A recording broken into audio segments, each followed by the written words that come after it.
Gujarat's #1 engineering university, Sankalchand Patel University, 9642706257.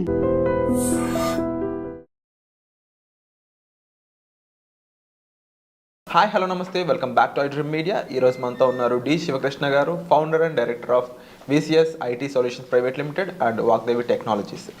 ఇక top trending AI courses ఏమున్నాయి మార్కెట్లో అనేవి ఈరోజు ఎపిసోడ్లో తెలుసుకుందాం.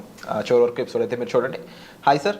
హాయ్ సార్, ఏఐ కోర్సెస్ ఇవి చాలా బూమింగ్ అయిపోయినాయి అండ్ ఏఐ అనేది టేక్ ఓవర్ చేస్తుంది ఎవ్రీ జానర్ని అండ్ ఫ్యూచర్ ఏఐ ఇదే అని చెప్పేసి కూడా వస్తుంది వార్తలు. అయితే ఐటీలో ముఖ్యంగా సాఫ్ట్వేర్లో ఏఐ కోర్సెస్ అనే వాటికి చాలా ఇంపాక్ట్ ఉంటుంది, ఇంపార్టెన్స్ ఉంటుంది. కరెంట్లీ నేర్చుకోవాలనుకున్నట్లయితే ఏవి ట్రెండింగ్లో ఉన్నాయి కోర్సెస్ ఏఐ పరంగా? ఓకే, ఏఐ పరంగా కోర్సెస్ అంటే ప్రజెంట్ ఉన్న సిచ్యువేషన్లో ఐటీ డొమైన్ ప్రతి ఇండస్ట్రీలో ఏఐని యాడ్ చేస్తున్నారు.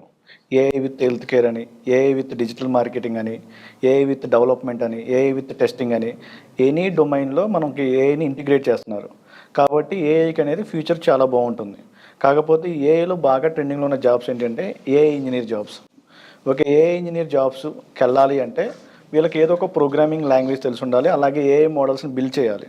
ఆ ప్రోగ్రామింగ్ లాంగ్వేజ్ ఏం వాడతామంటే ఇక్కడ పైథాన్ వాడతారు. అలాగే ఎంఎల్ ఇంజనీర్ జాబ్స్ అని, తర్వాత డిఎల్ ఇంజనీర్ జాబ్స్ అని, NLP engineer natural language processing engineer అని, తర్వాత computer vision, next one LLM large language models అంటాం, తర్వాత AI digital marketer, next one full stock with AI engineer. ఇలా ఏఐ డొమైన్లో different jobs ఉంటాయి. మనం ఏ డొమైన్కి అయితే వెళ్తున్నాం అనుకుంటున్నారో ఆ డొమైన్ యొక్క నాలెడ్జ్ రావాలి, ప్లస్ ఏదో ఒక ప్రోగ్రామింగ్ లాంగ్వేజ్ అయితే కావాలి. ఆ ఏఐ స్కిల్కి సంబంధించిన మోడల్స్ని మనం బిల్డ్ చేయాలి అంటే మనం పైథాన్తో ఎక్కువగా కోడింగ్ రాస్తాం. సార్, ఇక్కడ కోడింగ్ అనేది డిఫరెంట్ లాంగ్వేజ్లో ఉంటుంది కదా, అండ్ ఏఐ స్క్రిప్ట్స్కి వచ్చేటప్పటికి అప్పుడు చాట్ జీపీటీ కానీ లేకపోతే డీప్ సీక్ అనేది బాగా ట్రెండింగ్ అవుతుంది, చైనా నుంచి వచ్చిన ఏఐ సాఫ్ట్వేర్. ఇవన్నీ కూడా ఓన్ కోడింగ్ అనేది క్రియేట్ చేస్తూ ఓన్గా అంటే ఈ స్క్రిప్ట్ బిల్డ్ చేసుకుంటూ వెళ్ళిపోతున్నాయి కదా. దీన్ని ఏ విధంగా ఎవాల్వ్ అవుతుంది, దీంతో మనం ఏ విధంగా ఎవాల్వ్ అవ్వాలి అంటారు? ఓకే, ఇప్పుడు మనం ఈ చాట్ జీపీటీ కానీ లేకపోతే డీప్ సీక్ ఏవైతే ఏఐ టూల్స్ ఉన్నాయో వీటితో మనం ఇంటిగ్రేట్ అవ్వి మనకు కావాల్సిన వరకు మనం చేసుకోవాలనుకుంటే వాటికి మనం ఇన్పుట్స్ ఇవ్వాలి. ఆ ఇన్పుట్స్ని మనం ఏమంటామంటే ప్రాంప్ట్స్ అంటాం. ఈ ప్రాంప్ట్స్ని ఎవరైతే ప్రాపర్గా ఇస్తారో వాళ్ళకి ప్రాపర్ రిజల్ట్ వస్తుంది. దీనికే మనం మార్కెట్లో ఏమంటామంటే ప్రాంప్ట్ ఇంజనీరింగ్ అనే ఒక డొమైన్ వచ్చింది. ఏఐ వల్ల వచ్చిన కొత్త జాబ్ ఏంటి అంటే ప్రాంప్ట్ ఇంజనీరింగ్. ఓకే, ఈ ప్రాంప్ట్ ఇంజనీరింగ్ వాళ్ళు ఏం చేస్తారు అంటే ఏఐకి ఎంత యాక్యురేట్గా మనం ప్రాంప్ట్ ఇస్తే అంత యాక్యురేట్గా మనకు రిజల్ట్ వస్తుంది. ఆ యాక్యురేట్గా రిజల్ట్ మనం ఏ ఇవ్వాలి, ఎలా ఇవ్వాలి అనే దానికి ఈ ప్రాంప్ట్ ఇంజనీరింగ్ అనే ఒక కోర్స్ ఉంటుంది. ఈ ప్రాంప్ట్ ఇంజనీరింగ్లో టెక్నికల్ నాలెడ్జ్తో పాటు కమ్యూనికేషన్ స్కిల్స్ కూడా ఉండాలి. లాంగ్వేజ్ మీద అంటే కమ్యూనికేషన్ స్కిల్స్, ఇంగ్లీష్ లాంగ్వేజ్ మీద కంటే మనకి ఏ లాంగ్వేజ్లో మనం ఇన్పుట్ ఇస్తున్నామో ఆ లాంగ్వేజ్ మీద కొంచెం గ్రిప్ ఉండాలి, అంటే పట్టు ఉండాలి. అది ఎప్పుడైతే మనం ప్రాపర్గా మనం ఇన్పుట్ ఇస్తామో ఆ ఇన్పుట్ని బేస్ చేసుకుని మనకు అవుట్పుట్ ప్రాపర్గా వస్తుంది. రోబో సినిమాలో టీవీ పెట్టి పడే అనేది టీవీ నిజంగా టీవీ కట్టి పడే అంటే కట్టి కింద ఎలా పడేస్తుందో అలా మనం ప్రాపర్గా ఏ ఇన్పుట్ ఇస్తే ఆ ఇన్పుట్ తగ్గట్టు అవుట్పుట్ వస్తుంది. ఈ చాట్ జీపీటీ కానీ లేకపోతే డీప్ సీక్ కానీ ఇవన్నీ ఆల్రెడీ ఇంప్లిమెంట్ చేసినవి. వీటి ద్వారా మనకి ఏంటి అంటే ప్రాపర్గా ఉన్న రిజల్ట్ తెచ్చుకోవాలంటే మనం ప్రాపర్ ఇన్పుట్ ఇవ్వాలి. ప్రాపర్ ఇన్పుట్స్ ఇవ్వటాన్ని మనం ఏమంటామంటే ప్రాంప్ట్ ఇంజనీరింగ్ డొమైన్ అంటాం.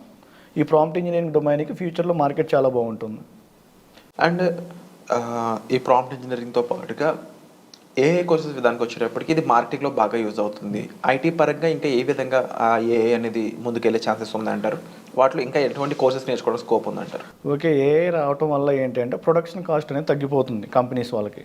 ఫర్ ఎగ్జాంపుల్ మనం ఏదైనా ఒక అప్లికేషన్ డెవలప్ చేయాలి అంటే ఒక 3 days 4 days పట్టింది అనుకోండి, అదే ఏఐ టూల్ యూజ్ చేసి ఒక 3 to 4 hours మనం అప్లికేషన్ డెవలప్ చేయొచ్చు.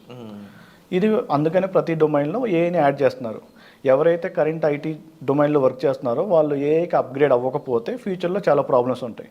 ప్రజెంట్ ఫ్యూచర్లో ఏంటంటే మనం ఏ డొమైన్కి వెళ్ళినా ఆ డొమైన్ స్కిల్తో పాటు కంపల్సరీగా ఏఐ అనే ఒక స్కిల్ని యాడ్ చేసుకోవాలి. అంటే ఈ ఏఐ వచ్చాక ఎవ్రీ బ్రాంచ్ ఆఫ్ ఇంజనీరింగ్లో చూసుకున్నట్లయితే మెకానికల్ అయి ఉండొచ్చు, ఈసీఎస్సి, ట్రిపుల్ ఇంకా డైరెక్ట్ ఐటీ చూసుకున్నా కానీ కంప్యూటర్స్, ప్రతి దాంట్లో కూడా ఏఐ అనేది బిల్డ్ అవ్వబోతుంది అని తెలుస్తూ ఉంది. సో వీళ్ళకి వ్యాస్ట్ ఆపర్చునిటీస్ వచ్చే ఛాన్స్ ఉన్నాయంట. ఎవరైతే ఏఐ నేర్చుకుంటారో వాళ్ళకి మార్కెట్లో చాలా డిమాండ్ ఉంటుంది. అలాగే ఏ డొమైన్కి వెళ్ళినా ఏఐ వాడుతున్నారు కాబట్టి వీళ్ళకి వ్యాస్ట్ ఆపర్చునిటీస్ ఎక్కువగా ఉంటాయి. సో ఆ ఆపర్చునిటీకి సంబంధించి వీళ్ళు ఇంకా ఎటువంటి విషయాలు నేర్చుకోవాల్సింది అనుకుంటుంది, వాగ్దేవి నుంచి ఎటువంటి సర్వీసెస్ ప్రొవైడ్ చేస్తున్నారు దానికి ఓకే, మా వాగ్దేవి నుంచి అయితే మేము ఏఐకి సంబంధించిన కోర్సెస్ అని ఇస్తున్నాం. అంటే ఏఐకి సంబంధించిన కోర్సెస్ ఏంటంటే డేటా సైన్స్ నేర్చుకున్నారు అనుకోండి, డేటా సైన్స్లో మనకి ML and machine learning, deep learning, NLP, computer vision, అలాగే జనరేటివ్ ఏఐ అని, అలాగే ఏఐ ఏజెంట్స్ అని, ఇలా డిఫరెంట్ మాడ్యూల్స్ ఉంటాయి. ఓకే, జనరేటివ్ ఏఐకి అలాగే ఏఐ ఏజెంట్స్కి ఫ్యూచర్లో మార్కెట్ చాలా బాగుంటుంది. ఈ జనరేటివ్ ఏఐకి బెస్ట్ ఎగ్జాంపుల్స్ ఏంటంటే చాట్ జీపీటీ అను డీప్ సీక్.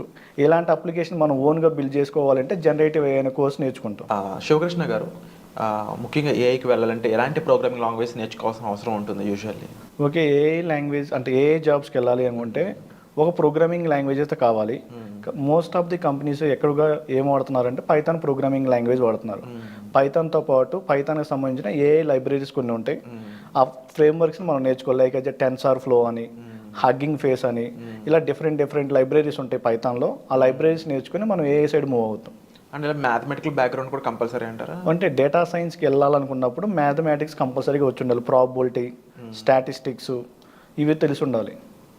ఓకే, సో ఓవరాల్గా స్టూడెంట్స్ సైడ్ నుంచి, ఫ్రెషర్స్ సైడ్ నుంచి ముఖ్యంగా వీళ్ళకి ఈ ఏఐ ఎలా యూజ్ అవుతుంది? ఎందుకంటే ఇనిషియల్లీ వీళ్ళు ముందుగానే నేర్చుకున్నట్లయితే ఆల్రెడీ వర్క్ చేస్తున్న వాళ్ళకి వీళ్ళకి same kind of experience level కింద కంటిన్యూ చేసే ఛాన్స్ ఉందంటారు, లేదంటే కాస్త ఓవర్కమ్ చేసే ఛాన్సెస్ ఉన్నాయండి? ఓకే, ఫ్రెషర్కి ఏఐ లెవెల్లో జాబ్స్ రావాలంటే కొంచెం కష్టంగా ఉంటుంది.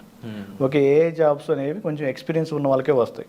కాకపోతే ఏఐ ఉంటే వీళ్ళకి కొంచెం యాడ్ అన్ అడ్వాంటేజ్ ఏంటి అంటే కొంచెం రెజ్యూమ్కి వెయిటేజ్ ఉంటుంది, కొంచెం కాల్స్ కొంచెం త్వరగా వస్తాయి ఫ్రెషర్స్కి. అండ్ డెఫినెట్లీ ప్రాక్టికల్ ఎక్స్పీరియన్స్ అనేది కూడా చాలా ఇంపార్టెంట్ కదా. సో యూజువల్లీ మీ నుంచి కూడా ప్రాక్టికల్ ఎక్స్పీరియన్స్ పరంగా అంటే ప్రీవియస్గా జాబ్ చేస్తున్న వాళ్ళతో ఎటువంటి రిలేషన్స్ కానీ ఎలా మెయింటైన్ చేస్తుంటారు? ఓకే, రిలేషన్స్ అంటే ఏంటంటే ప్రీవియస్గా మా దగ్గర ఎవరైతే కోర్స్ నేర్చుకుని జాబ్ తెచ్చుకుంటారో ఆ స్టూడెంట్స్ తర్వాత మేము వర్క్షాప్ పెట్టిస్తాం. అంటే మార్కెట్లో ట్రెండింగ్ ఏ టూల్స్ వస్తున్నాయి, ఈ టూల్స్ నేర్చుకుంటే మార్కెట్ ఎలా ఉంటుంది, వాటి గురించి వర్క్షాప్ జరుగుతూ ఉంటాయి. ఆ వర్క్షాప్కి ఆల్రెడీ రన్నింగ్ అయిపోయిన స్టూడెంట్స్ రావచ్చు, లేదా కరెంట్ కోర్స్ నేర్చుకున్న స్టూడెంట్స్ కూడా రావచ్చు. Wonderful sir.